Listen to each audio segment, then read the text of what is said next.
Ladies and gentlemen, you are about to witness some scenes from the next attraction to play this theater.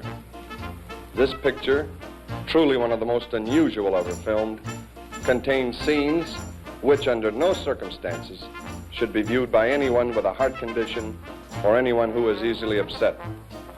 We urgently recommend that if you are such a person or the parent of a young or impressionable child now in attendance, that you and the child leave the auditorium for the next 90 seconds. Hello, all you lovely people, and welcome to another episode of the Video Nasty Project. Tonight, we're going to take a look at a movie that's not necessarily notable for being on the Banned 39 list, although it was, but because the director, writer, star of the movie gave up his career in filmmaking to pursue his law career, and was in the 101st floor of the World Trade Center when it blew up. Whoops. So, let's take a look at Charles McCann's 1980 Forest of Fear, a.k.a. The Toxic Zombies, a.k.a. The Blood Eaters. Enjoy the show. Now, blood eaters are out there. They are coming, hunting, searching out fresh prey. Without feeling, without mercy, they track their victims down. Nothing will prepare you for the horror of these butchers of the damned. Nothing will protect you from the terror of the blood eaters. See Blood Eaters, rated R. And welcome back. We just got done seeing Forest of Fear, a.k.a. Toxic Zombies, a.k.a. The Blood Eaters. So you want to tell us a little about it? A bunch of marijuana distributors are growing pot up in the mountains, and some feds come in and kill one of their people. Who is, strangely enough, having this sponge bath in the middle of the woods. Yeah. It's like, what the hell? I mean, the only reason she's there is because it's a horror film. We got to get some boobies in there. Mm-hmm. But so she's got her jubilees on display for all to see. And they come in and basically shoot her in the throat. And a couple of the other guys show up and kill the feds and bury those them. Filthy, filthy hippies. Those damn hippies. They're not dirty, filthy hippies. They're more like the disillusioned college types who are fuck the man now. So the hippies get revenge on the DEA agents by strangling them and killing them. Mm-hmm. And they say, oh shit, our grow operation's been found out and we gotta get out of here. And they start grabbing all the weed they can. And also bickering with one another because one guy wants to leave right then, another guy wants to know. No one's coming, let's just pick the... We got $2 million dollars of dope in these hills. Let's go. Meanwhile, back in Washington, you've got John Amplas and his boss, and they're all like, hey, we've got all this weed in the hills. Why don't we go take a look and see what we can do about it? And it's like, I know what we can do. We've got a whole bunch of this unproven toxic chemical that we can go spray on their fields and kill all their weed. An herbicide and kill all their weed. Great idea. Let's do that. And so they hire basically Ma and Pa Kettle, who, hands down, the best characters in the movie. Am I right?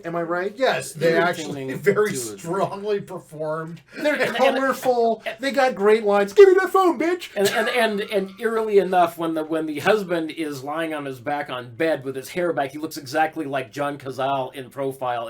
I thought, is that John Cazale? God, I had to make sure. He does. I had to make sure, Holy and then when I saw him shit, again, it was like, wait a minute, it still looks like he's not from front, but from the side, it's like, oh my god. And this is like a year before John Cazale's death too. So they get the worst crop duster in the world, who sobers up just enough to go and spray the fields with this ridiculously toxic chemical. Of course, the hippies are out there grabbing all the weed they can, and they get sprayed with this stuff. And what's going to happen in a movie called Toxic Zombies? When you spray them with toxic chemicals, you get zombies! Actually, your observation was right, that this is more of a remake of The Crazies than a zombie flick. Yeah, it's the Crazies mixed with Night of the Living Dead, and what was the other one? There was, I think Rabid. Rabid, that's it. Yeah, Rabid. That was the one I was thinking. That most resembles, in my mind, because of the way they're transmitting It was not so much the transmission of the disease, but what the people do when they get infected, where they just go on an eating rampage. They just bite people and suck their blood. And Yeah, exactly. it's weird. If anything, they were vampires. I Because they don't eat people. They just go after the blood. And Yeah, vampires without the sunlight. That's and what the- that's what Rabbit is. It's a weird Cronenberg vampire movie. So this movie has a very strong George Romero vibe to it, which understandable because it's in they shot this in Philadelphia, in Pennsylvania. Stuff. And hell, if you want to tie the vampire George. thing in with Romero, John Amplas was Martin, Romero's vampire film. So there's another. Yeah, the layer first time I of saw it, it's like, this. holy shit, is that fucking Martin? Holy fuck! What the fuck is he doing in this bit role? Because he's like got like 5 minutes of screen time. Tops. He shot like 2 days. Well, yeah, one day in the studio and one day Out in the field, yeah. out in the woods. That was it. That was one of the big problems with the movie, is it criminally underused this really good talent. Well, actually, there was supposed plenty of problems with the movie, but yeah. So they spray the chemical on the hippies and the weed, and the hippies freak out and start turning in on each other. And there's like 2 people in the camp that didn't get sprayed, and so they try to eat them.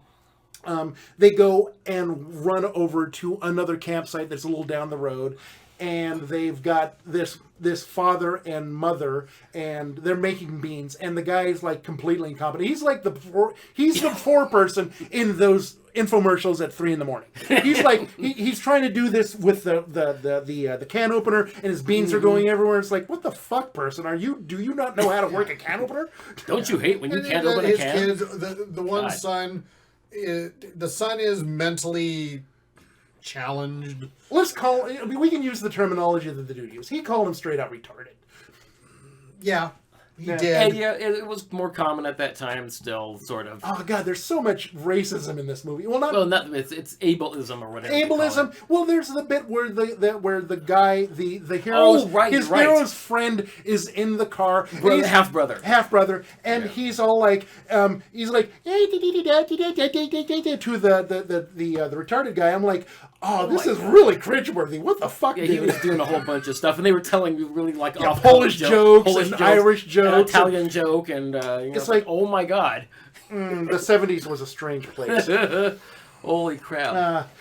The only thing that would have made this, I think, better is if the pot itself had gone up and gone ambulatory and gone after people. And that would have been a better movie, I think. Yeah. I think as we were watching this, I had the idea of what should have happened was that, so the government sprays all this weed, the hippies get the hell out, they come back in, harvest the weed, and now they go and sell this weed, and people are smoking it and freaking the fuck out. So that's how you spread your zombie virus contagion. That would have been an awesome movie. That would. I want to go write that movie right now. All right. And I had an alternate idea is these weed hippies, the weed growers, have killed the 2 feds who killed one of their own. So there's 3 dead bodies, shallow graves, dust cropping. The dust converts those dead 3 into the zombies. So it would have been a proper weed of the living dead. Yeah. Yeah, the And then weed people. They come up, kill the rest of their group, and then infection moves outward from there. But they're never dead in the first place. Again, just go crazy. it's more like the Crazies than Yeah. a zombie flick. So then we pick up with our hero, who is this local He's a not forestry Yeah, he's a service forestry service guy, and he's like gets this telegram from Washington to say, "Hey, don't go up into the woods. There's flooding." He's like, "There ain't no flooding up there. Fuck it, I want to go take my fishing trip." So he gets his half brother Todd, the racist one, and his wife, and they go up into the mountains and they fish and they camp and they fuck a little bit. Then the zombies show up. No, oh come on! The way he was groping her every second of the movie, he was like, "Oh baby, oh is the mountains here? Are the mountains here?" Whoa, that's X-rated. Oh, Fujiko. We'll talk later. So they go up into the mountains and they start getting, they say, hey, here comes somebody. You know, here comes the retarded guy and his sister, because they just got away from the zombies that attacked their parents. And what happened? Oh, no, crazy man. And so they head off. And basically the rest of the movie is them running away from the zombies until they get caught up by the DEA agents, who then say, you know, we got to tie up the loose ends. Let's take you out of the woods and shoot you, and then the zombies show up and eat everybody, and the movie's over. And there is there's a guy who grew up in the woods, spent his entire life in the woods. He lives in a cabin, and he doesn't want anything to do with that government. Yeah, because government, come and spray on my crops, and my dog, bit me, and I had to put my dog down, and blah blah blah. And he's like the total, typical kind of backwoods, not necessarily right wing, but just anti-government, kook who didn't want anything to do with anybody that's not him, And they talk their way into the house. And then, of course, the remaining, weed people show up with lit torches, which means they must have had tools and implements. Well, and like deductive reasoning, matches or a lighter or something. Well, they were still living human beings. Right. Yeah, they weren't undead. Crazy. They weren't undead. They're just like the taste of flesh. But I'm sure they could think for themselves, pretty well. And the infection took a while to manifest because they were sitting around for a long time. And Mr. Joe Pilato analog is like, we're going to leave it an hour. He says that about like 10 times. We're going to leave it an hour. Get your shit together. We're going to leave it an hour. God damn it. And they're just sitting there, because I was thinking the whole time watching these people sitting by the tents and stuff, these guys look like junkies. They look like they're on a nod, they're on some serious shit, and they're hurting, and they need their next fix. So this whole thing kind of has this whole... There's a get back to nature thing, big time, obviously, because everybody's talking about getting back to nature and anti-government. I live in this forest my whole life. And these people are like, the junkie hippies are coming with their filthy junk in their veins. They're coming and they're going to do shit.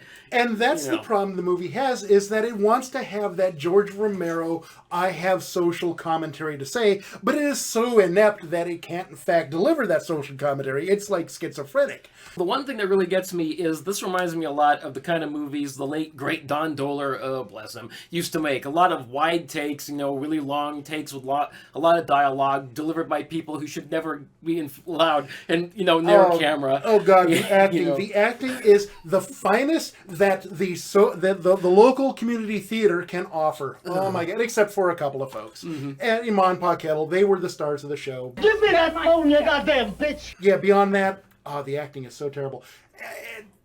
That's what's frustrating about the movie, is that there's so much missed potential. You've got, like, the makeup is basically what you would get in a Halloween kit at, like, Kmart, and you would just kind of rub it on your face, and, I've got jaundice, I'm now a zombie crazy man.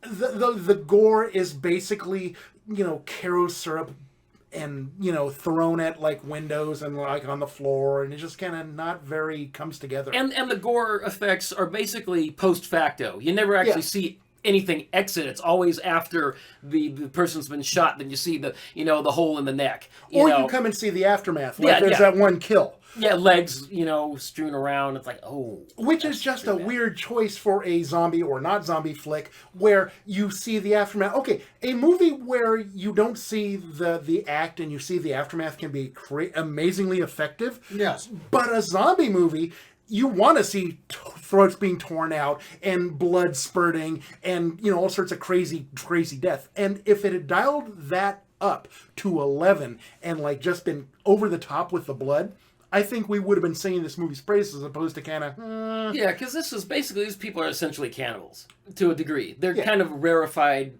in a rarefied atmosphere where they don't have anything else to eat. The movie, as we were watching it, kept reminding me an awful lot like Don't Go Into the Woods Alone, where basically you have this group of friends who get their hands on a film camera and a whole bunch of film stock and bang out a script and say, hey, let's go make a movie. And they go up into the woods and shoot over like 5 or 6 weekends. But the difference here is that this one doesn't ever quite come together, where Don't Go Into the Woods Alone gives you exactly what you want every 5 minutes. Boom, death, death, death. And that's what's frustrating about this movie. But there is definitely some technique in this. I mean, there's some good cinematography, for what it's worth. It's not without. It's not completely without merit. And they had a good sound mix too. It wasn't incomprehensible. The stuff synced up really well. I thought for the amount of money they put into it, it might have been an issue, but there are some really good sounds in there that are nice and crystal clear, and. The dialogue, I could hear every single word. I wasn't having trouble making stuff out. Technically, the guy did a good job making the film. Mm-hmm. From the technical aspect, well done. It's just not... He's not an actor's director. He's a technical director. And he had an actor's director at his disposal. Exactly. And he didn't utilize him. Well, Charles McCann he loves movies. He said, I want to make a movie. So it's not so much a vanity project, but it's a passion project. He really wanted to do this movie. And so it shows in the Ed Wood level of I love movies, but it also shows in the Ed Wood level of I don't know what the fuck I'm doing. All things considered, the fact that he got this thing, cobbled together finally at least allows him to use this as a calling card to do something, better, but he never got, I guess he just dropped the ball. Yeah. He wasn't interested in doing anything. He has a horror movie that was banned in England and got an international distribution deal. We don't, therefore he's one up level on us. And I will say, I did like his character in the movie to a degree. I mean, when you have a lack of authority figures, and the one in there, he's kind of like a little dodgy, but he got in there and he did, he got mixed up with the weed people, and he did a pretty good job cleaning house. Unfortunately, his wife didn't make it. I liked her. Yeah, dear. Sometimes you just lose one or two, but he does have a secretary. I think it emotionally would have been a stronger scene if one of the two kids died and the wife survived. That would have been a bigger impact. Yeah. Oh, yeah. Or if he'd heard her screaming, a bit more and couldn't get to her, and didn't know and he's trying to get through these woods, but he got to deal with all these zombies. And I think having a few more, considering the length of this movie, I think maybe if he'd upped the ante on the number of undead, I mean, maybe dispatch a few more of them faster, but maybe use some of the people in different roles and make him background undead to be done away with, to give it more scope. Right. The same extra shuffling around. Yeah. Doubling up. That would have increased the herd and wouldn't have really cost anything but more makeup, money. And a change of clothes. Yeah. And that's where the movie doesn't quite come together. With a little bit more time and a little bit more money and a little bit more in the gore effects, it would have been a stronger flick. Because I can tell you, I would have been really weirded out if you see more coming from just the edge of the woods or way back in the background. They just keep coming, especially when he's doing one in, and then you see another one just appear out of nowhere, and that's it's like, turn around, you idiot. One of the missed opportunities is John Ambles is a guy who had a number of films under his belt. Exactly. With George Romero. Mm-hmm. He's worked with Tom Savini. He had this wealth of experience, and I'm wondering, at any point, did he say, hey, I could make a phone call? I got Tom Savini in my Rolodex. Yeah. And maybe could have come over for a day and said, okay, I won't do it for you, but I'll teach you guys how to do it so that I can get back to what I'm doing, and you guys can hone your craft and get better. Let me have George look at your script and give you his opinion on it. Get a free script editing out of it. I'm sure George probably would have went, sure. Yeah, the guy's making it. Yeah. He was one of He those. would get a free script editor out of it. Yeah. Heck, might have even been able to get some of the guys that worked on some of George's films, like Night of the Living Dead. I think they did have a couple of the folks like in Judy the cast. Ridley, Judith Ridley or people like that, And then actually, the guy, he writes the film, produces the film, directs the film, and acts in the film. Well, stars in the film. It's like, dude, drop the director, have John Ambles do the directing. Exactly. Because the guy had the means. And I'm sure Ambles, being who he is and knowing what that kind of filmmaking is, wouldn't have said, well, you got to pay me. He wouldn't have, I don't believe he would have said it. Or give me a small fee to cover, give me gas tolls and some weed. Yeah. And there's the gal who played Amy was also a bit of a larger actress. She actually has like 30 films under her belt. So it's like he had people he could have utilized, but there's no way of knowing because there's no commentary in this for the film. There's no interviews that I can find. So basically, again, this movie adds to the pile of missed opportunities. Yes.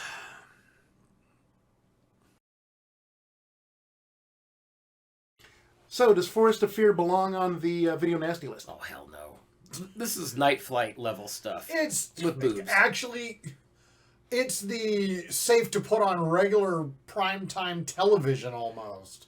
You want to know the funny thing is? When I was doing research for the movie, I found a copy of the movie on YouTube that had Commander USA bumpers at the beginning and the end. So it ran on Commander USA's Groovy Movies a couple of times. It was harmless. This is a textbook example of why or how broken the process for selecting movies that wound up getting banned and censored was. You take a look at this movie and you say, 12 people sat in a room, watched this movie and said, no, that's got to be banned. And then they looked at The Beyond and they said, nah, that's okay. We can let that one go. So, no. Case dismissed. Case dismissed. Oh, yeah. So, did you like Forest of Fear?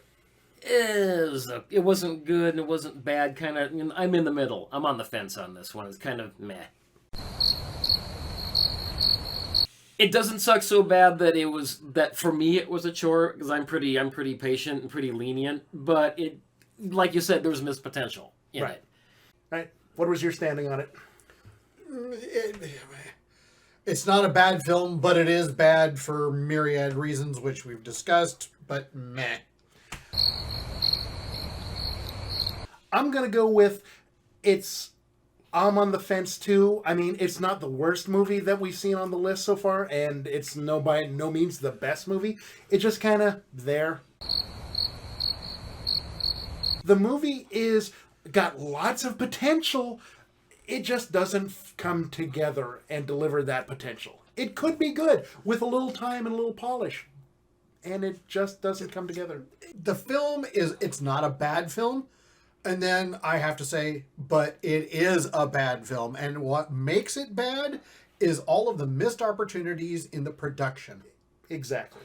And the best actors in this movie, the couple that played the hillbillies and John Amplas, who's quite accomplished. They totally wasted John Amplas. How do you waste John Amplas? Now I know John Amplas. I've met him. I know him on Facebook, and the man is really dynamic. He's a dynamic personality, and I just felt like, oh my God, why is he sitting there? Why are they not letting him do anything? They just squandered him in probably 5 minutes of film, and it was probably 2 days of shooting for him. That was it. Yeah, so. And he might have been involved in another production, or something at the time, and maybe he only had a limited amount of time to be there. But there were just wasted scenes where he and his acting partner in this, they both play feds or something like that. They're FBI, basically FBI agents, and they're doing nothing but sitting on a phone trying to get in touch with these people. And I'm thinking, why not have them say, "Oh my God, what the hell?" and get out on the road sooner. I think the scenes involving them where they finally got out on the road and got into the middle of this whole mashup should have been a little earlier in the film, and maybe come across some of these infected people and started racking up bodies, and at least the number of people infected in this film is insufficient for the amount of time spent sitting watching this film. I think there should have been more infected if you're going to have people running through the forest, because it's just like, okay, 5 people and they're lurching about for an hour and a half or whatever, however long this is. It needed to be more if it was going to be that kind of movie. Exactly. This is the kind of movie you get when you want something with 5 zombies running around by Monday. Well, exactly. They're not zombies. The movie is inspired by zombie films, and it should have just been made as a zombie film.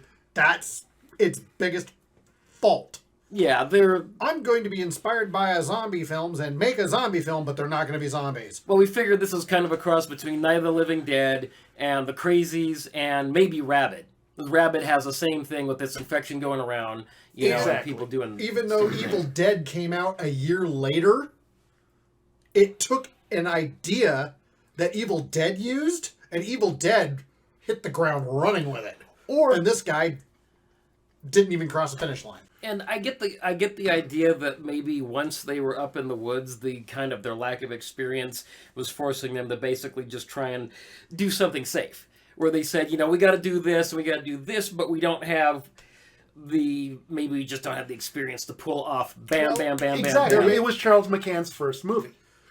Well, there may have also been a little bit of, I don't have enough film, one take, move on. Yeah.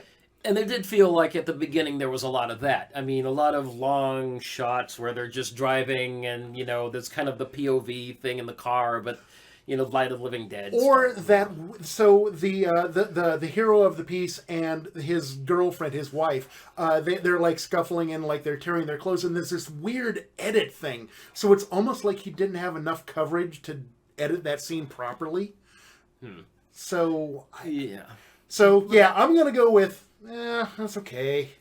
Not the worst film on the list, not the best. I'm not going to ever watch it again. Oh, yeah, I mean, I have seen movies that just made me just, this sucks so bad. This one I was actually engaged enough with to want to know what the hell was going on later. You know, I mean, it drew me in to a point where I was thinking, okay, why don't these people act in a more, you know, straightforward manner when they're being chased by zombies? And this one wife of the husband, they come to do this cookout with their kids, and she's running and she can't speak, she can't say anything, she's completely basically in shock until these people come out of the woods onto this back road, and she's been saved by this guy with a truck.